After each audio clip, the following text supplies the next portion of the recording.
Welcome to the Functional Esthetician Podcast. I'm your host, Samantha Dench. Today, we are going to do a deep dive into hormones. If you've ever gone to your doctor and they've told you your hormones are normal, but you don't feel okay, this episode is for you. We are going to cover exactly why you can't seem to get those answers you're looking for and what you can do to feel better.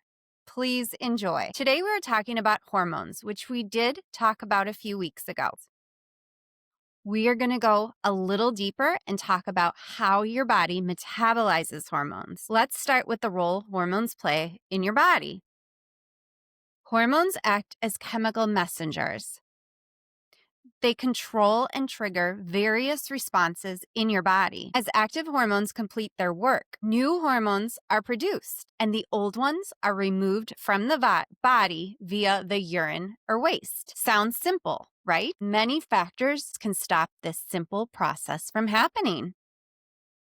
I'm going to help you understand what's happening inside your body and why your hormone levels might be off. The majority of my clients are between the ages of 35 to 65. Multiple times a week, I have the conversation with many clients who complain that they wish they felt better and knew what was wrong with their hormones. Their skin is breaking out. They might not be sleeping, they're gaining weight, or they're struggling to lose the weight they keep gaining. They might be having hot flashes or night sweats, mood swings, and irregular periods. And this sounds like perimenopause symptoms. Yet many of these women go to their OB, get tested, and are told their hormones are normal. They're sent home and told to come back when everything gets worse. They leave frustrated, confused, and alone.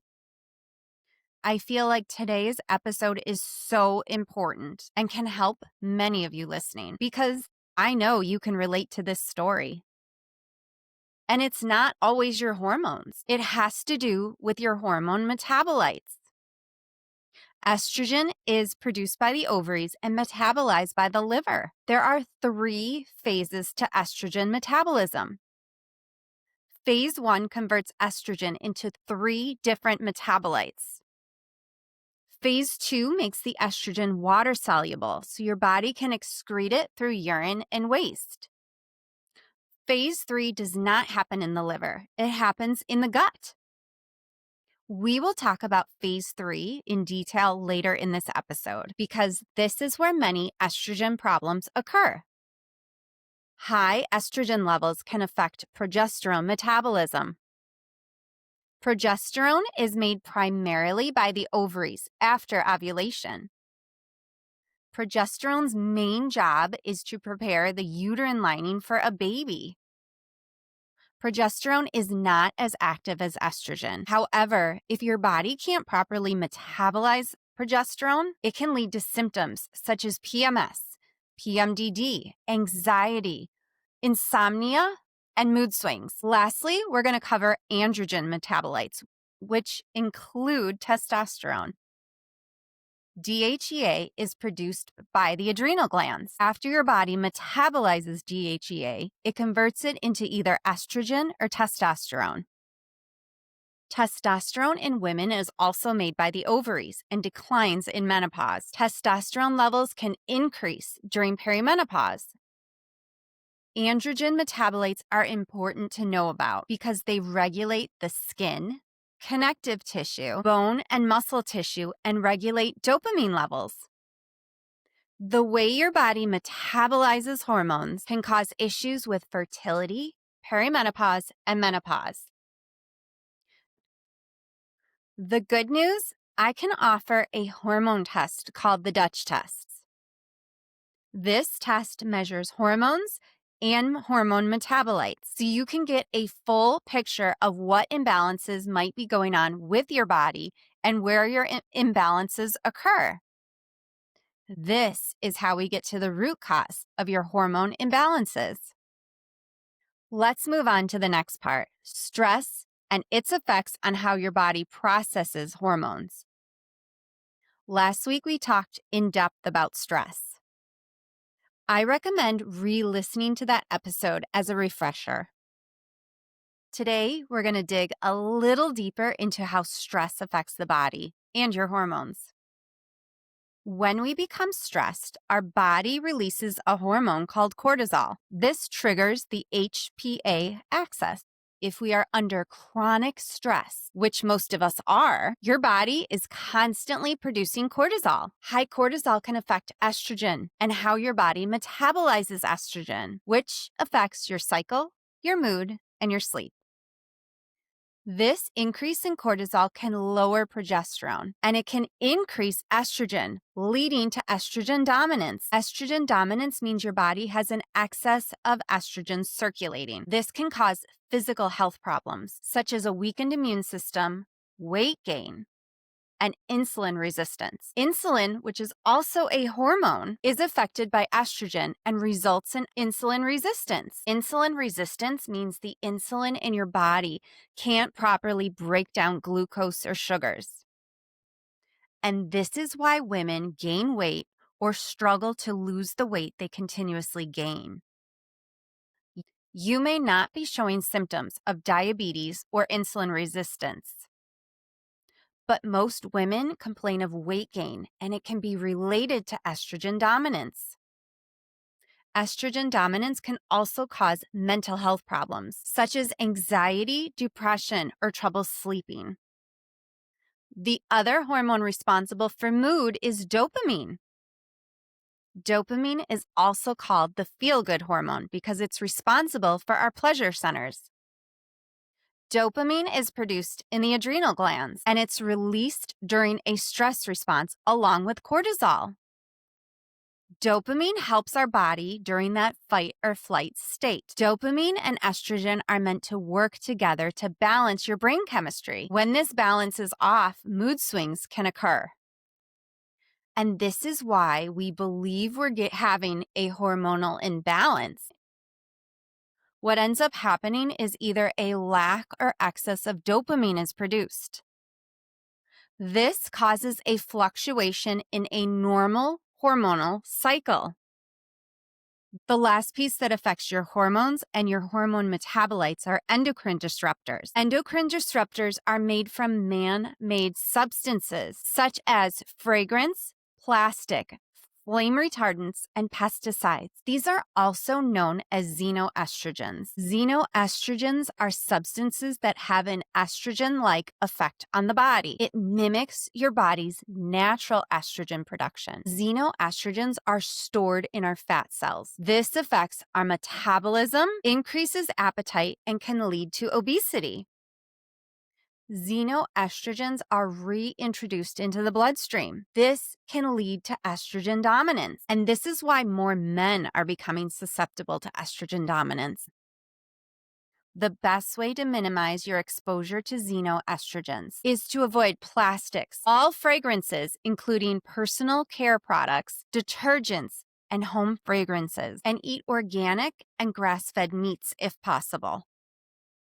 This brings us to the impact our gut and liver have on metabolizing our hormones. Our gut controls everything in our body.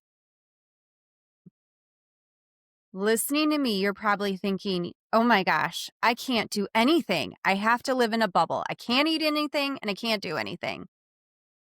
That's not true. I'm here to create awareness so you can make better choices for yourself and your family and limit your exposure to harmful substances. We can't prevent everything unless we really do live in a bubble. But the reality is we can't. But we can do whatever it takes to minimize our exposures. And that's why I'm here to share this information with you. When you know better, you do better. Let's talk about the role our gut has on estrogen dominance. Our gut has over 500 bacterial strains, and if this delicate balance is disrupted, gut issues happen. Early in this episode, I talked about the 3 different phases of estrogen metabolism. The first 2 phases occur in the liver. Estrogen is metabolized and converted into a water-soluble substance. Bile excretes it into the gut where it begins phase 3. Phase 3 happens in the gut, and this is where estrogen dominance can begin. We have bacteria in our gut called estrobolome that specifically breaks down estrogen. Some estrogen gets reabsorbed into the bloodstream. The rest gets removed via the waste. Gut imbalances can stop or slow this process, resulting in extra estrogen circulating your body. It is a known fact that most women don't go to the bathroom every day. It's part of our genetic makeup. And if we aren't going to the bathroom every day, and we might be holding it for 3 to 5 days or longer, our body begins to reabsorb that estrogen that is trying to get removed. This is called estrogen recycling and can lead to estrogen dominance. If left untreated, this can lead to estrogen dominant breast cancer, PCOS, perimenopause, and menopause symptoms. I'd like to offer you some hope. You can get answers to the way you feel and help you understand your hormone imbalances. I do a test on clients called the Dutch test. It maps out your cycle, tracks your hormones, cortisol, and all your metabolites. It even tracks how your body metabolizes and processes hormones and cortisol. It looks for inflammatory markers and deficiencies in absorption. It even tracks where your cortisol levels rise and fall, so we can help regulate your body. This test is done at home. If you're interested in learning more about the Dutch test, please connect with me on social media at SkinDeepIL or visit our website, linked in the show notes, to schedule a consultation. I'd like to end today's episode with one small step you can start taking today. Pay attention to your body. If you track your cycle, make note of when you experience PMS symptoms, mood swings, perimenopause or menopause symptoms, and gut problems. Assess your stress levels. See if you can start to note when your body feels off and if it seems related to stress or your cycles. The goal is to teach you to start paying attention to your body and learn what your body needs. Our bodies are smart, and they'll tell us when something is off or when we need to pay attention and be kind to ourselves. Your job this week is to start to pay attention and see if you can understand or learn some of your triggers. Please make sure to connect with me on social media to schedule some functional testing.